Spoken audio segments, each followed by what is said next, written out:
یہ نہیں کہا کہ کھانا مت کھاؤ، یہ نہیں کہا کہ روزی نہ کماؤ، یہ نہیں کہا کہ تجارت نہ کرو، یہ نہیں کہا کہ ملازمت نہ کرو، یہ نہیں کہا بیوی بچے نہ رکھو، یہ نہیں کہا کہ اپنے مکان میں نہ رہو، سب کام کرو، لیکن کام کرنے کے ساتھ غفلت کے ساتھ نہ کرو، اس کو اللہ تعالیٰ کی نعمت شمار کر کے، اللہ تعالیٰ کی نعمت سمجھ کر اس پر اللہ تعالیٰ کا شکر ادا کرو، حلال طریقے سے کام کرو، جو کام کرو حلال طریقے سے کرو، روزی کماؤ تو حلال طریقے سے کماؤ، کھانا کھاؤ تو حلال طریقے سے سنت کے مطابق کھاؤ، کاروبار کرو تو حلال طریقے سے کرو اور حرام طریقے سے بچو، اور اللہ تبارک و تعالیٰ کی نعمتوں کا شکر ادا کرو، کیونکہ آگے فرما رہے ہیں لَتُسْأَلُنَّ يَوْمَئِذٍ عَنِ النَّعِيمِ، اس دن تم سے جو ہم نے تمہیں دنیا میں نعمتیں دی تھی ان کے بارے میں سوال ہوگا کہ وہ تم نے کیا ان کا حق ادا کیا۔ اور اسی سورت کے تفسیر میں مفسرین نے حدیث روایت کی ہے کہ ایک مرتبہ حضور نبی کریم صلی اللہ علیہ وسلم فاقے سے تھے، گھر میں کھانے کو کچھ نہیں تھا۔ رسول کریم صلی اللہ علیہ وسلم نے ہماری خاطر کیسی کیسی آزمائشیں جھیلی ہیں، جس کے سامنے یہ پیشکش کی گئی ہو کہ اگر تم چاہو تو احد کا پہاڑ تمہارے لیے سونے کا بنا دیا جائے۔ تو سرکار دو عالم صلی اللہ علیہ وسلم نے جواب میں عرض کیا کہ یا اللہ، میں اتنا دولت مند بننا نہیں چاہتا، میں تو چاہتا ہوں کہ ایک دن کھاؤں اور ایک دن بھوکا رہوں۔ تو فاقے کی حالت میں تھے، بھوک کی حالت میں تھے، اسی بھوک کی حالت میں باہر نکلے کہ کوئی سامان کیا جائے۔ بہرحال یہ بھی اللہ تعالیٰ نے انسان کے ذمے فریضہ رکھا ہے، اپنے نفس کا بھی حق رکھا ہے، تو اس نفس کا حق ادا کرنے کے لیے باہر نکلے کہ کہیں سے کوئی ذریعہ ہو جس سے کھانا حاصل کیا جا سکے۔ باہر نکلے تو دیکھا صدیق اکبر رضی اللہ تعالیٰ عنہ بھی باہر پھر رہے،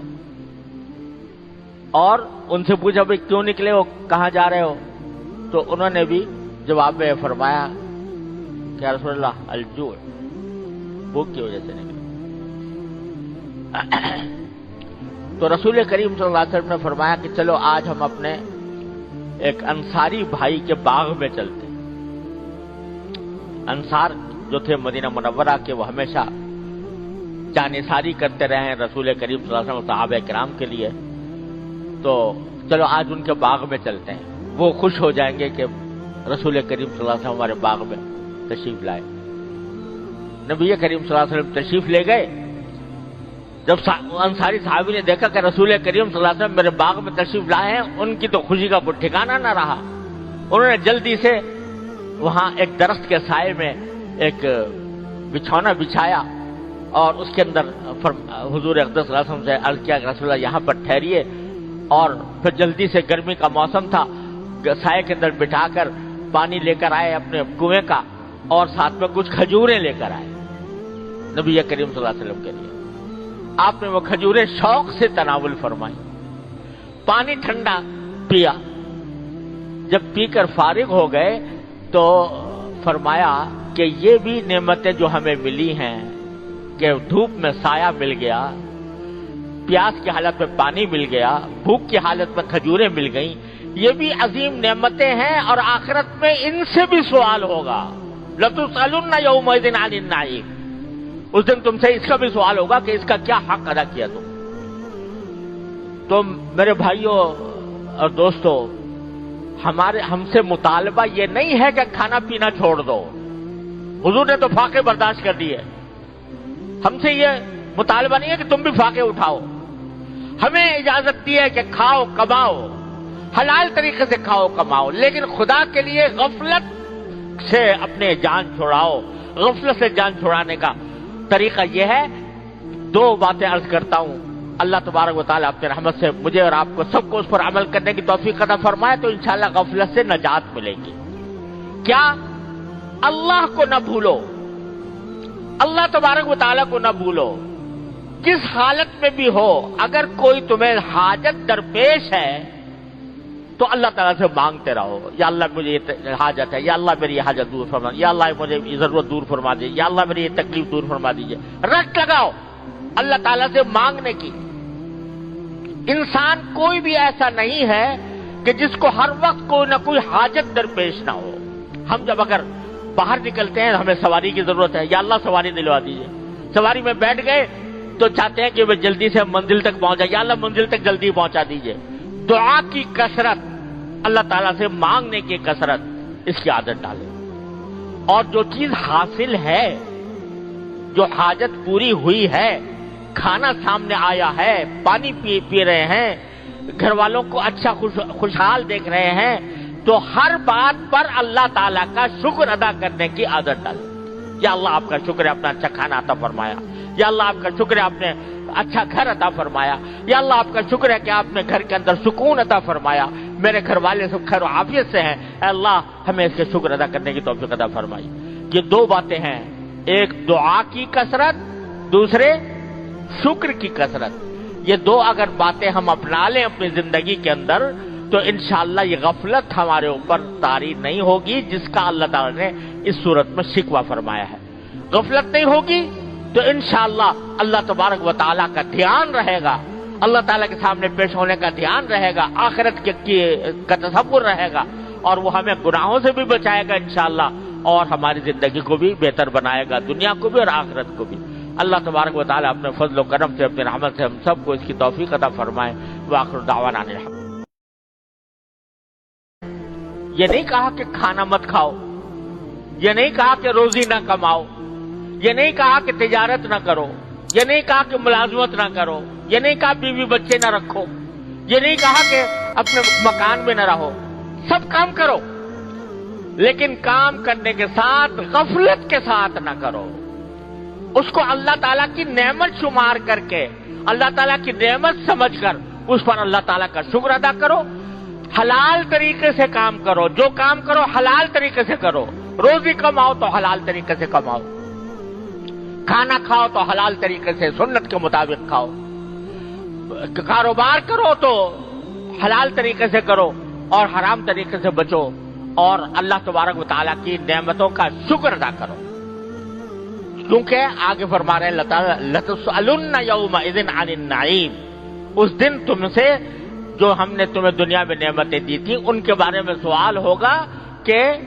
وہ تم نے کیا ان کا حق ادا کیا۔ اور اسی سورت کے تفسیر میں مفسرین نے حدیث روایت کی ہے کہ ایک مرتبہ حضور نبی کریم صلی اللہ علیہ وسلم فاقے سے تھے،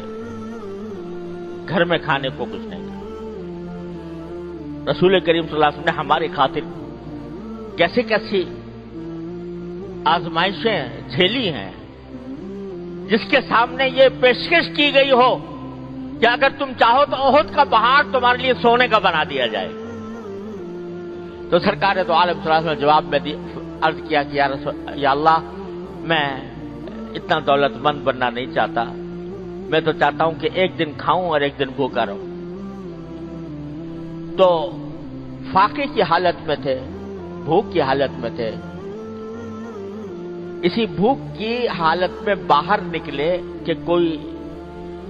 سامان کیا جائے۔ بہرحال یہ بھی اللہ تعالیٰ نے انسان کے ذمے فریضہ رکھا ہے، اپنے نفس کا بھی حق رکھا ہے، تو اس نفس کا حق ادا کرنے کے لیے باہر نکلے کہ کہیں سے کوئی ذریعہ ہو جس سے کھانا حاصل کیا جا سکے۔ باہر نکلے تو دیکھا صدیق اکبر رضی اللہ تعالیٰ عنہ بھی باہر پھر رہے، اور ان سے پوچھا بھائی کیوں نکلے ہو، کہاں جا رہے ہو؟ تو انہوں نے بھی جواب میں فرمایا کہ یا رسول اللہ الجوع، بھوک کی وجہ سے نکلے۔ تو رسول کریم صلی اللہ علیہ وسلم نے فرمایا کہ چلو آج ہم اپنے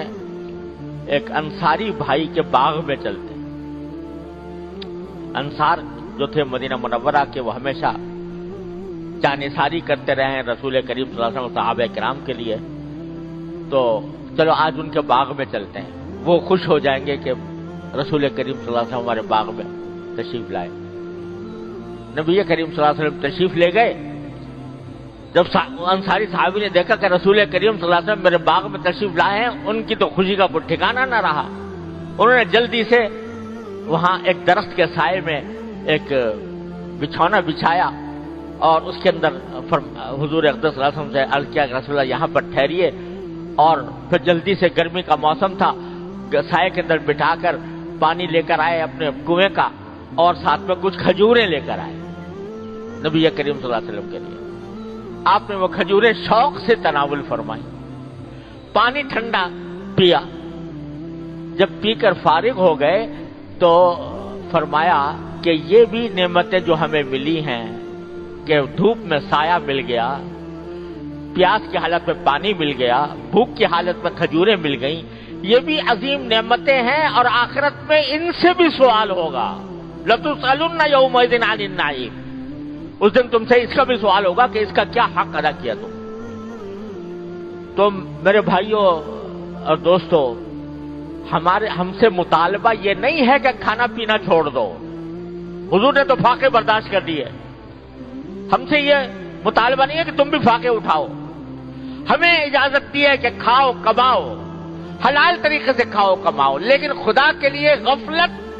سے اپنے جان چھڑاؤ۔ غفلت سے جان چھڑانے کا طریقہ یہ ہے، دو باتیں عرض کرتا ہوں، اللہ تبارک و تعالیٰ اپنے رحمت سے مجھے اور آپ کو سب کو اس پر عمل کرنے کی توفیق عطا فرمائے تو انشاءاللہ غفلت سے نجات ملے گی۔ کیا؟ اللہ کو نہ بھولو، اللہ تبارک و تعالیٰ کو نہ بھولو، کس حالت میں بھی ہو، اگر کوئی تمہیں حاجت درپیش ہے تو اللہ تعالیٰ سے مانگتے رہو، یا اللہ مجھے یہ حاجت ہے، یا اللہ میری یہ حاجت دور فرما، یا اللہ مجھے یہ ضرورت دور فرما دیجیے، یا اللہ میری یہ تکلیف دور فرما دیجیے۔ رٹ لگاؤ اللہ تعالیٰ سے مانگنے کی۔ انسان کوئی بھی ایسا نہیں ہے کہ جس کو ہر وقت کوئی نہ کوئی حاجت درپیش نہ ہو۔ ہم جب اگر باہر نکلتے ہیں ہمیں سواری کی ضرورت ہے، یا اللہ سواری دلوا دیجیے، سواری میں بیٹھ گئے تو چاہتے ہیں کہ وہ جلدی سے منزل تک پہنچ جائے، یا اللہ منزل تک جلدی پہنچا دیجیے۔ دعا کی کثرت، اللہ تعالیٰ سے مانگنے کی کثرت، اس کی عادت ڈالیں۔ اور جو چیز حاصل ہے، جو حاجت پوری ہوئی ہے، کھانا سامنے آیا ہے، پانی پی رہے ہیں، گھر والوں کو اچھا خوشحال دیکھ رہے ہیں، تو ہر بات پر اللہ تعالیٰ کا شکر ادا کرنے کی عادت ڈالیں۔ یا اللہ آپ کا شکر ہے آپ نے اچھا کھانا عطا فرمایا، یا اللہ آپ کا شکر ہے آپ نے اچھا گھر عطا فرمایا، یا اللہ آپ کا شکر ہے کہ آپ نے گھر کے اندر سکون عطا فرمایا، میرے گھر والے سب خیر و عافیت سے ہیں، اے اللہ ہمیں اس کے شکر ادا کرنے کی توفیق عطا فرمائی۔ یہ دو باتیں ہیں، ایک دعا کی کثرت، دوسرے شکر کی کثرت۔ یہ دو اگر باتیں ہم اپنا لیں اپنی زندگی کے اندر تو انشاءاللہ یہ غفلت ہمارے اوپر طاری نہیں ہوگی، جس کا اللہ تعالیٰ نے اس صورت میں شکوہ فرمایا ہے۔ غفلت نہیں ہوگی تو انشاءاللہ اللہ تبارک و تعالیٰ کا دھیان رہے گا، اللہ تعالیٰ کے سامنے پیش ہونے کا دھیان رہے گا، آخرت کا تصور رہے گا، اور وہ ہمیں گناہوں سے بھی بچائے گا انشاءاللہ، اور ہماری زندگی کو بھی بہتر بنائے گا، دنیا کو بھی اور آخرت کو بھی۔ اللہ تبارک و تعالیٰ اپنے فضل و کرم سے اپنے رحمت سے ہم سب کو اس کی توفیق عطا فرمائے۔ وآخر دعوانا الحمد